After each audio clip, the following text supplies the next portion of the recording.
What's up, everyone? Welcome to Power Play with CJ. To focus in on the Columbus Blue Jackets, adding James Wisniewski and Marco Tessera to their ever-growing list of injured players. I mean, obviously Bobrovsky, Artem Anisimov, Boone Jenner, obviously the Foligno injury, uh, Dubinsky, and Matt Calvert, and obviously Nathan Horton has a possible career-ending back injury, a career-threatening back injury, to put it more specifically.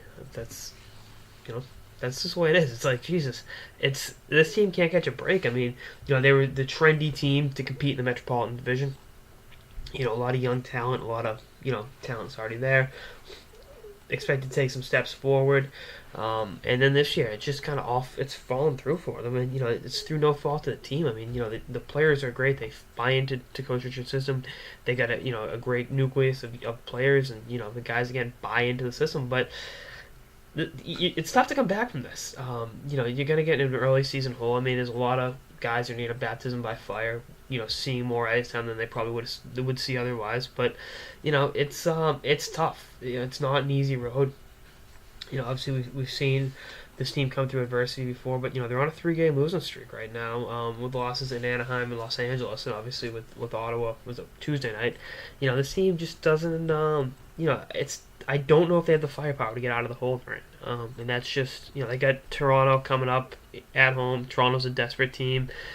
Tomorrow night in New Jersey, Carolina at home, at Carolina, Tampa. I mean, with the exception of 2 games against Carolina, those are all tough teams in the next week or two, and they're gonna find out what they're made of. Coach Todd Richards is gonna find out what can I do to get the best out of these players, and he's gonna have to get creative with line combinations and other stuff like that, because this is a mash unit of a team.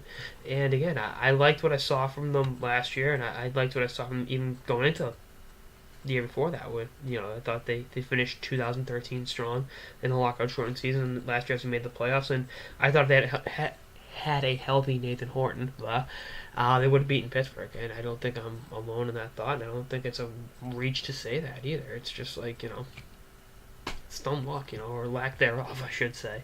You got to be lucky to be good, and they're just not lucky this year. They're just not catching any breaks. Obviously, we saw the horrendous injury Nick Foligno sustained. I mean, that was just a basic bang-bang play that the linesman happened to be there.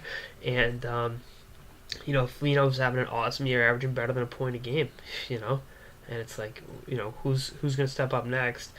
And, their farm system's going to really be pushed to the limit. We're going to see what what their younger guys can do. I mean, I think guys like Marco Dano, possibly Kirby Raquel, guys like that will need to see an expanded role. I know they called up Gibbons out of Boston College the other day. Ryan Murray came back. I mean, it's good to get that young defense from the lineup, but this is a tough draw for this team, especially when you're without your Vezina winning goalie for an extended period of time.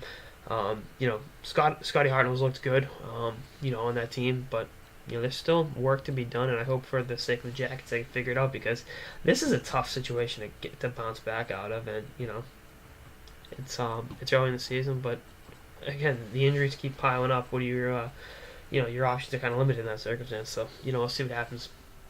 Anyway, that's on this episode of the Power Play with CJ on the Columbus Blue Jackets mounting injury concerns. Stay tuned for episodes throughout the season and beyond. Later, guys.